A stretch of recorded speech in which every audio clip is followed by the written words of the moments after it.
하나님의 축복의 말씀은 갈라디아서 6장 7절부터 10절까지 보겠습니다. 신약성경 308쪽 갈라디아서 6장 7절부터 10절 보겠습니다.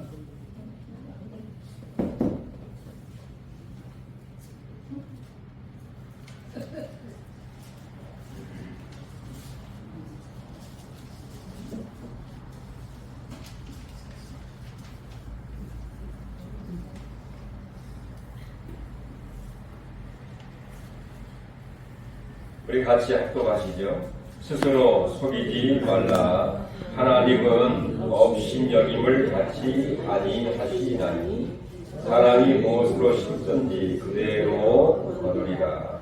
자기의 육체를 위하여 심는 자는 육체로부터 썩어질 것을 거두고 성령을 위하여 심는 자는 성령으로부터 영생을 거두리라. 우리가 선을 행하되 낙심하지 말지니 포기하지 아니하면 때가 이름에 거두리라. 그러므로 우리는 기회에 있는 대로 모든 이에게 착한 일을 하되 더욱 믿음의 가정들에게 할지니라. 아멘.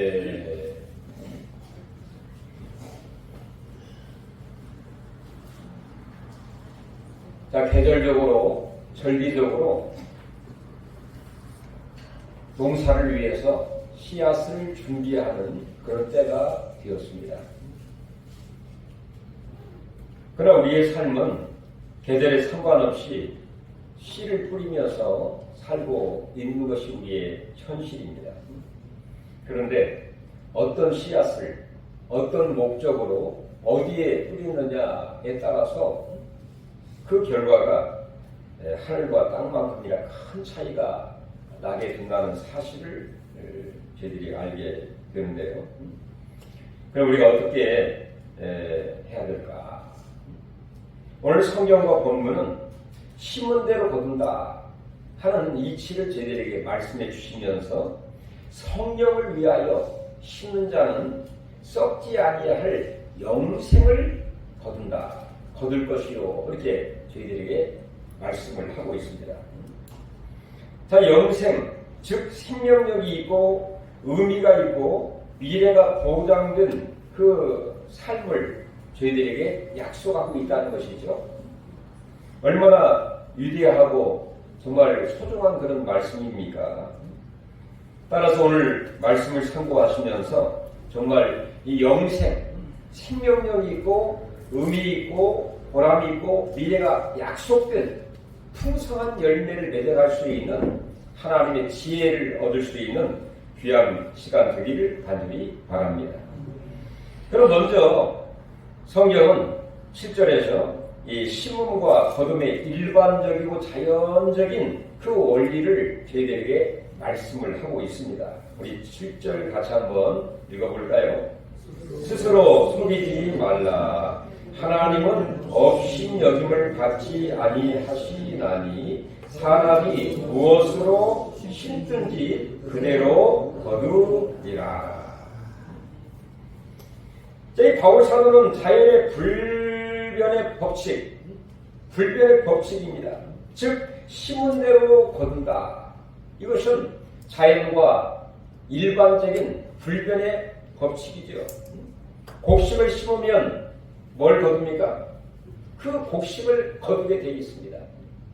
잡초를 뿌리게 되면 그 씨앗에 합당한 잡초의 열매를 맺을 수밖에 없는 것이 일반적인 하나의 원리입니다.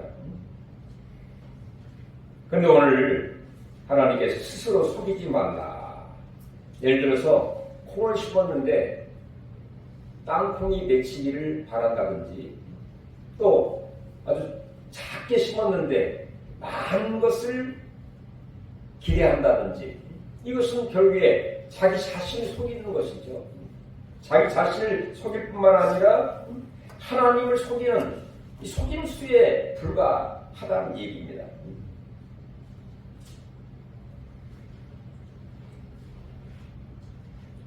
따라서 우리 하나님은 바로 이런 착각에서, 이런 오해에서 깨어나라, 그런 경고의 메시지라고 볼 수가 있습니다. 어떤 사람은 이렇게 얘기를 합니다. 하나님이 도와주시면 내가 조금 심었는데 많이 거둘 수도 있지 않겠습니까? 이렇게 말할 수도 있겠죠. 그럴 수도 있겠죠. 하나님이 기적적으로 은혜를 베푸시면, 그러나 일반적인 법칙은 그렇다는 것입니다. 심은 만큼 또 심은 그것을 그대로 열매를 맺을 수밖에 없다는 것이죠. 여기 심는다 라고 하는 것은 어떤 양적인 그런 의미보다도 질적인 투자와 헌신을 의미한다고 볼 수가 있습니다. 예를 들어서 과부가 연약한 가난한 과부가 2렙돈을 연구통에다가 집어넣었습니다. 그때 예수님이 그 광경을 보시고 부자가 많은 것을 넣은 것보다 더 많은 것을 넣었도다, 이렇게 예수님이 표현을 했어요. 이게 무엇을 의미하는가요? 이 과부에게 있어서 2렙돈은 굉장히 큰 돈이기 때문에 부자가 많은 것을 넣은 것보다 더 많은 것을 넣었도다. 자기 현실에 맞게, 형편에 맞게 최선을 다하여 심는 그 이치, 바로 이것은 인간이 하는 모습입니다. 그래서 우리가 심은 만큼 거두는 그 이치, 또 심은 대로 거두는 것이 일반적인 원리인데, 예를 들어서 성경에 야곱이라고 하는 사람, 이 야곱은 형 에서를 속임으로 장자의 축복을 가로챘던 사람입니다. 그런데 결국에 이 야곱은 어떻게 되었나요? 결국에 이 삼촌 라반의 집에 가서 그가 속임을 당하게 되어 14년 동안 죽을 고생을 하면서 노동을 하게 되는 그런 일이 있게 되었죠. 야곱이 말하기를 삼촌께서 나의 품삯을 10번이나 바꾸었도다. 완전히 속았다는 것이죠. 자, 이렇게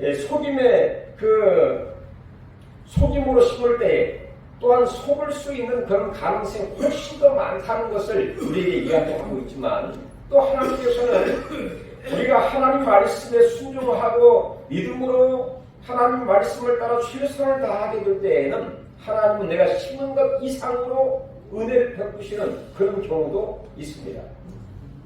예를 들어서 이삭의 간증을 들어보면 창세기 26장 12절에 이 이삭이 그랄 땅에서 그의 농사를 지었습니다.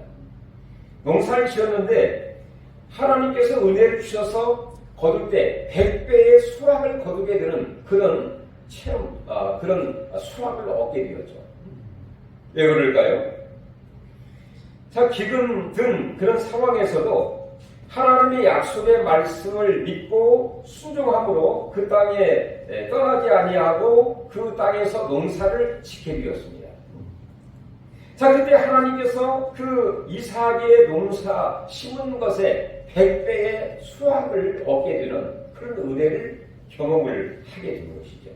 이런 간증을 이삭이 하고 있는 것입니다. 그러니까 내가 주어진 환경에서 최선을 다하고 말씀에 순종을 하여 심을 때에 하나님께서는 100배의 수확을 거두기도 하시고, 그만큼 심은 만큼 거두는 것이 일반적인 원리인데, 하나님은 더 놀라운 이 배가 되는 은혜와 하나님 복을 주시는 경우도 있다, 그런 얘기입니다.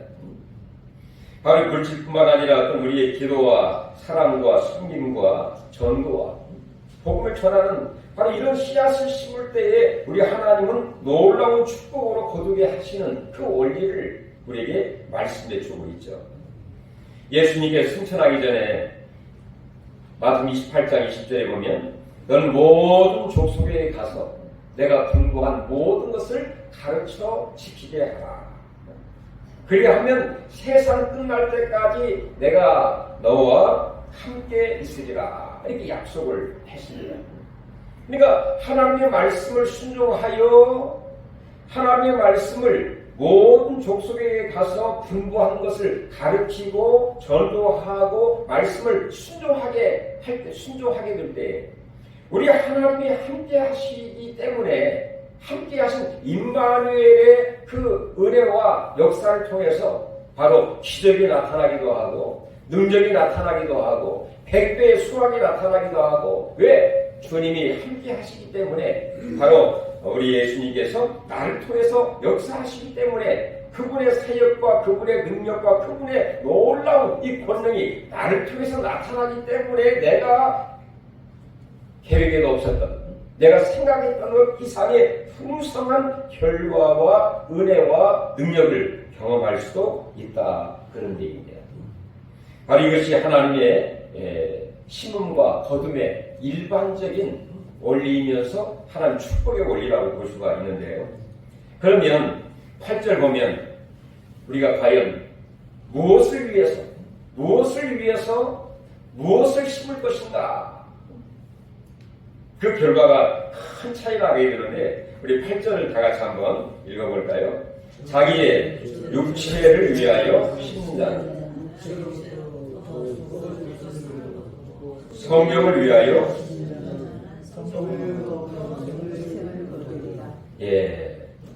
자, 육체를 위하여 심는 자는 목적이죠. 의도와 그의 꿈입니다. 내가 뭘 위해서 심을 것인가? 육체를 위해 심을 것인가?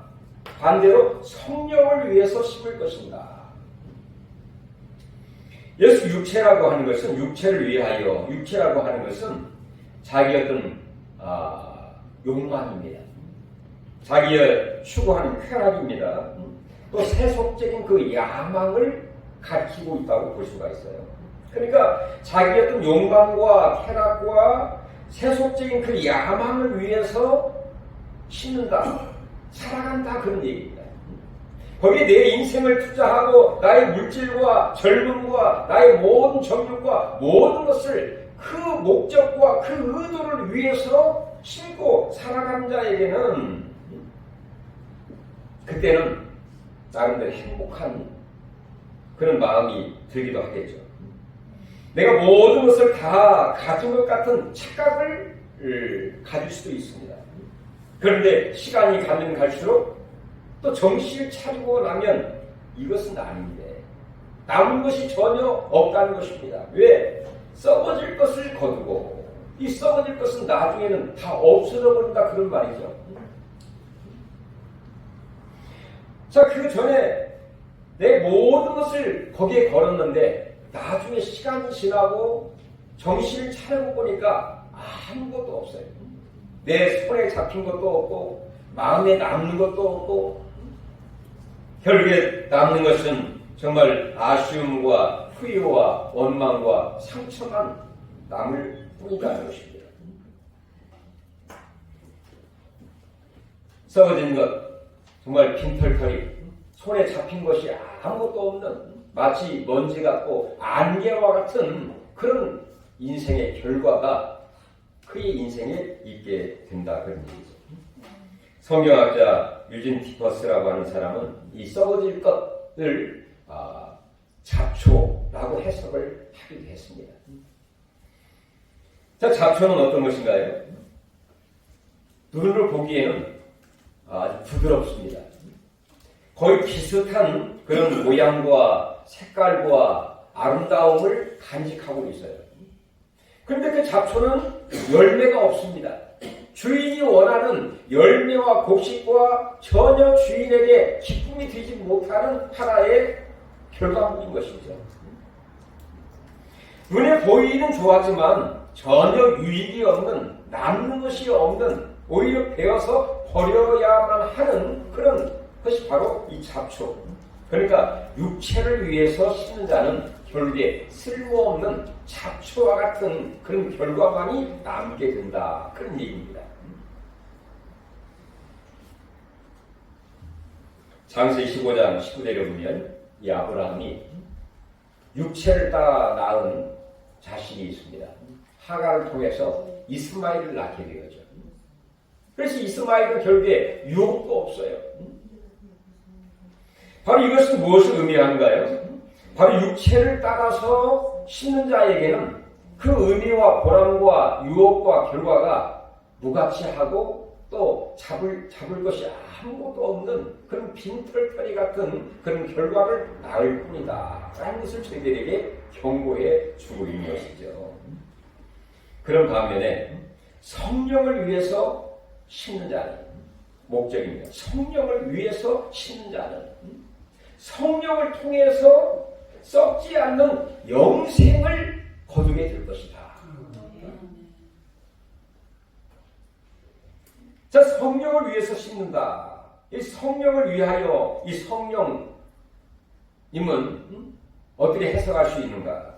즉 하나님의 영광을 위해서 투자하고 일하고 수고하고 땀 흘리는 그 삶을 의미합니다. 하나님의 뜻을 따라 성령 하나님의 인도하심을 따라 하나님과 깊은 교제를 통해서 거기에 투자하고 헌신하고 노력하고 나의 인생을 던지는 그런 삶을 가리킨다고 볼 수가 있죠. 그 삶은 결국에 성령을 통하여 썩지 않는 열매. 그 성령 하나님께서 시간이 가면 갈수록 우리에게 어떤 열매를 맺게 하는가. 그 앞에 5장 22절 우리가 너무나 잘 아는 말씀이 있죠. 같이 한번 22절 읽어볼까요? 오직 성령의 열매는 사랑과 희락과 화평과 오래 참음과 자비와 양선과 충성과 온유와 절제니 이 같은 것을 금지할 법이 없느니라. 성령을 위해 신자는 성령 하나님을 통해서 시간이 가면 갈수록 처음에는 힘들고 어렵고 답답하고 낙심이 되기도 했습니다. 그런데 시간이 가면 갈수록 내 마음에 보람이 있고 의미가 있고 기쁨이 있습니다. 하나님과 사람들과의 그런 관계가 더 점점점 좋아집니다. 왜? 절제가 있고 충성이 있고 성실함이 있고 진실함이 있고 사랑이 있기 때문에 시간이 가면 갈수록 알아주는 거죠. 이런 성령의 열매를 주렁주렁 맺어가는 삶은 결코 세상의 어떤 법으로도 금지할 수 없을 정도로 성공적인 삶이라고 볼 수가 있겠죠. 반면에 바로 육신을 위해서 심는 자는 육신을 통해서 썩어질 것을 거두나니 육신을 통해서 나타나는 열매가 과연 어떤 것인가? 19절 여러분 같이 한번 읽어볼까요? 19절부터 21절입니다. 아주 자세하게 저희들에게 설명해 주고 있어요. 우리 같이 한번 읽어볼까요? 육체의 일은 분명하니 곧 음행과 더러운 것과 호색과 우상 숭배와 주술과 원수 맺는 것과 분쟁과 시기와 분냄과 당기는 것과 분열함과 이단과 투기와 술취함과 방탕함과 또 그와 같은 것이라. 계속 읽어보죠. 전에 너희에게 경계한 것 같이 경계함이 이런 일을 하는 자들은 하나님의 나라를 유업으로 받지 못할 것이요. 은혜를 받고 의롭다함을 얻게 되고 하나님의 자녀된 사람들은 과거에 내가 육신을 위해서 이런 삶을 살았다고 하면 이런 열매를 맺어 이런 삶을 살아갔다고 하면 우리가 은혜를 입고 자녀가 되고 확신적으로 주의 성령의 임재 가운데 살아가게 되면 이런 것들을 멀리하게 되죠. 이걸 버리게 됩니다. 이렇게 육신을 위해서 살아가는 자는 육신을 통해서 나타나는 이런 열매들이 이 전과는 비교할 수 없을 정도로 사라지게 되고 멀어지게 돼요. 왜? 이런 것들은 결국에 하나님과 단절하게 만들어요. 사람과 보면 단절, 분쟁, 원수 맺는 것, 이런 삶을 살아가니 어떻게 하나님과 사람들과의 좋은 관계와 인간관계를 유지할 수 있겠습니까? 항상 분쟁, 싸움 등등등의 일이 있을 수밖에 없죠. 술 취함과 방탕한 생활을 하니 어떻게 그의 삶의 주머니에 돈이 있으며 창고에 양식이 가득하며 그럴 수 없는 것이죠. 그러나 우리가 예수를 믿고 하나님의 자녀가 되고 성령 충만한 삶을 살아가게 되면 이전 것은 지나갔으니 보라 새 것이 되었도다. 자다가 깰 때가 되었으니 빛의 열쇠를 빛의 갑옷을 입자. 바로 예수 그리스도의 옷을 입고 성령의 인도함을 따라가게 되면 우리의 삶이 내 자신에게도 기쁨이 있고 보람이 있고 감사가 있고 또 이 사랑이 있고 하나님과 사람과의 좋은 관계를 유지하는 성공적인 삶, 즉 영생, 생명 있는 삶이라는 것입니다. 이런 은혜와 축복과 우리 모두 이런 그 하나님의 생명인 삶이 우리의 삶인 줄로 믿습니다. 얼마나 멋진 삶인가요? 우리 2025년도를 이제 전반기를 보내면서 한 해를 바라보면서 과연 나는 어떤 부분에 내 인생을 투자하면서 살아가고 있는가? 나의 인생의 3년, 올해 말 또 3년, 5년, 10년 후에 나의 삶은 과연 어떠한 삶이 될 수 있을까? 성령을 위하여 하나님의 영광을 위해서 심는 자는 성령을 통해서 나도 모르게 성령께서 이런 풍성한 열매를 맺게 하심으로 성령의 사람이 되어서 성공적인 삶을 만들어 주신다는 것이에요. 이건 자연적인 그런 현상입니다. 이런 풍성한 열매 맺는 귀한 삶이 되기를 주의 이름으로 다시 한번 축원해 드립니다. 마지막으로 8절에 보면 마지막에 9절 10절에 보시면 이런 선한 일을 누구에게 또 어떻게 이 선한 삶을 살아가야 할까? 우리 9절 한번 읽어볼까요? 우리가 선을 행하되 낙심하지 말지니 포기하지 아니하면 때가 이름에 거두리라. 이런 선한 삶, 성령님의 영광을 위해서 살아가는 삶을 살아갈 때에는 즉각적인 보상이 있을 수 또 당장 있을 수 없습니다. 또는 오해를 받거나 내 자신에게 개인적으로 손해가 된다고 생각할 수도 있죠. 그러나 결코 바울 사도는 우리가 말 낙심하지 마라. 그 다음에 포기하지 마라. 이렇게 이야기를 하고 있습니다. 왜 그럴까요? 다른 사람은 나를 다 이해하지 못하고 오해할 수 있을지라도 우리 하나님은 나의 모든 중심과 나의 모든 삶을 보시고 알고 계시고 있기 때문에 그렇다는 것입니다.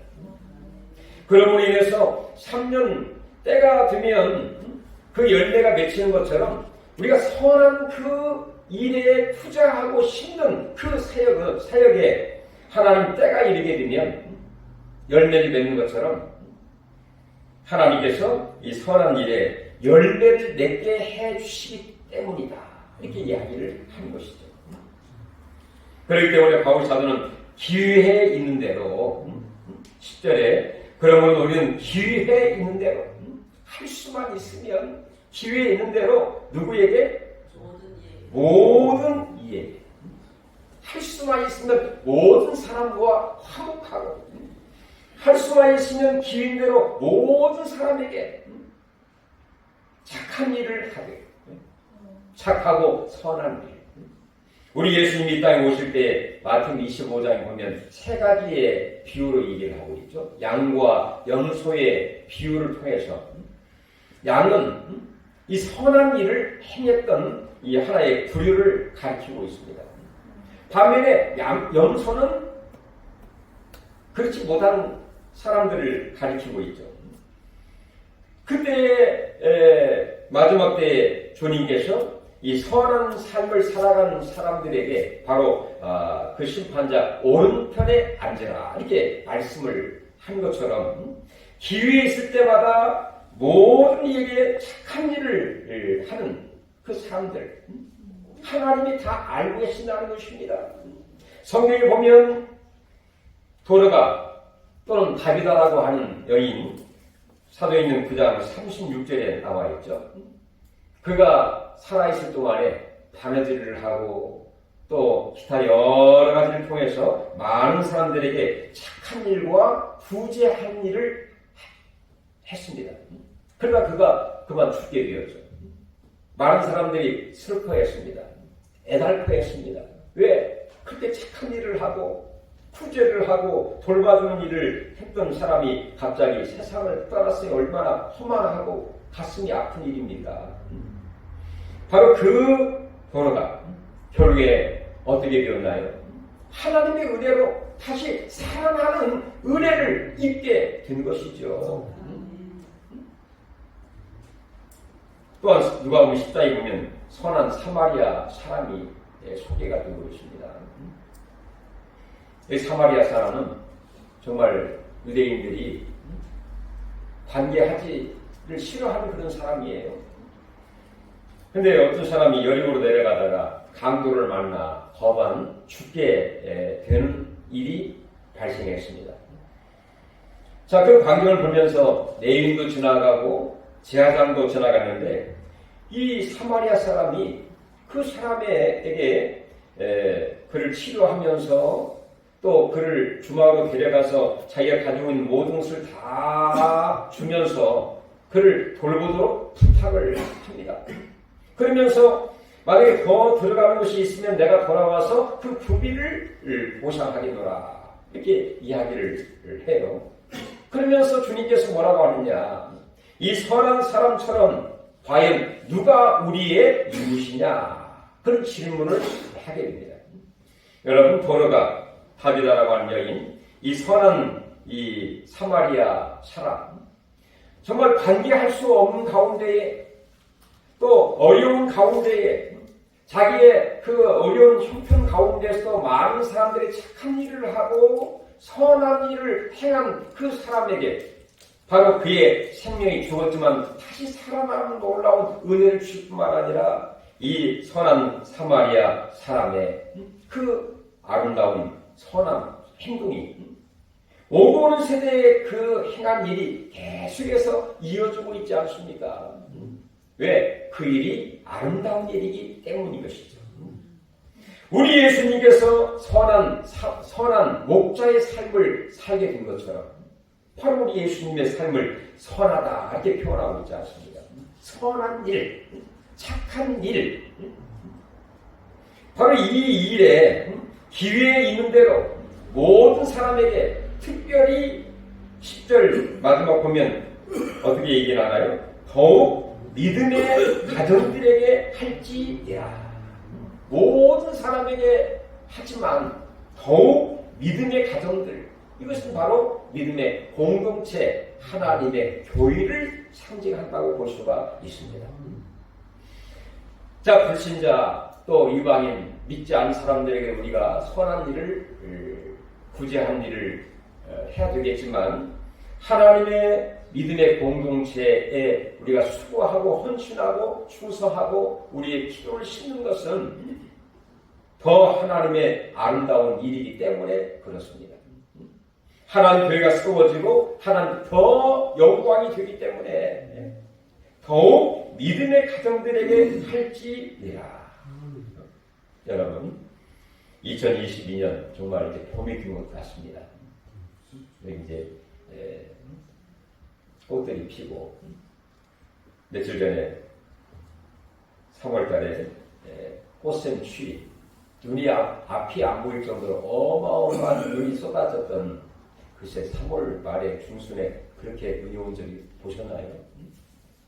아마 시샘하기 위해서 꽃샘추위라 이렇게 얘기를 할 수 있을 텐데 이제 추운 겨울은 지나갔습니다. 이제 우리가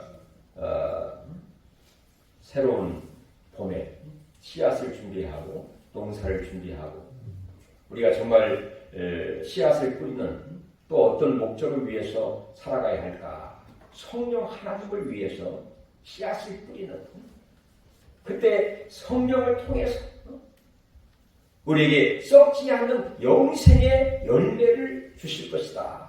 약속했던 것처럼 시편 126편 5절 6절에 보면 그 바벨론의 포로로 끌려갔다가 귀환하는 그 성도들의 입을 통해서 이렇게 고백을 하죠. 눈물을 흘리며 씨를 뿌리러 자는 기쁨으로 거두리로다. 눈물을 흘리며 씨를 뿌리러 나간 자는 반드시 기쁨을 가지고 곡식단을 가지고 돌아오리로다. 내가 심은 것 이상으로 하나님은 은혜를 주시고 더 복을 주셔서 기쁨의 달을 가지고 비록 우리의 현실에 힘들고 어렵고 또 환경이 녹록지 않은 그런 가운데서도 말씀 의지해서 또 주님이 원하신 그 길 가면서 열심히 성령을 위해서 씨를 뿌리는 사람, 썩지 않는 정말로 영생의 그 보답과 열매와 결실로 하나님 우리에게 보상해 주실 줄로 우리는 믿습니다. 이런 은혜와 축복과 영광이 내 심령과 우리 가정과 우리 일터와 또 교회와 이 민족 위에 있기를 주의 이름으로 축원합니다. 하나님 은혜를 감사드립니다. 이제 봄입니다. 저희들이 씨앗을 뿌리게 하시되 육신을 위해서, 육체를 위해서 씨앗을 뿌리는 삶이 아니라 이제는 성령을 위해서 씨앗을 뿌림으로 썩지 않고 쇠하지 않고 영원히 있는 생명, 내 마음에도 의미 있고 보람으로 남을 뿐만 아니라 정말 많은 사람들에게 기쁨이 되고 또 아름다운 풍성한 열매를 통해서 정말 내 인생에 잊을 수 없는 한 해가 되도록 저희들을 축복해 주시옵소서. 정말 영적인 풍성한 하나님 농부가 되게 하셔서 하나님 주님이 원하시는 풍성한 열매를 맺어갈 수 있는 우리 모두가 되도록 복의 복을 더하여 주시옵소서. 모든 어두움과 죄악과 악한 원수는 물러가게 하시고 주여 떠나가게 하시고 거룩하게 하시고 성령의 사람이 되게 하시고 주여 우리를 귀하게 들어 사용하여 주시옵소서. 예수님의 이름으로 간절히 기도하옵나이다. 아멘.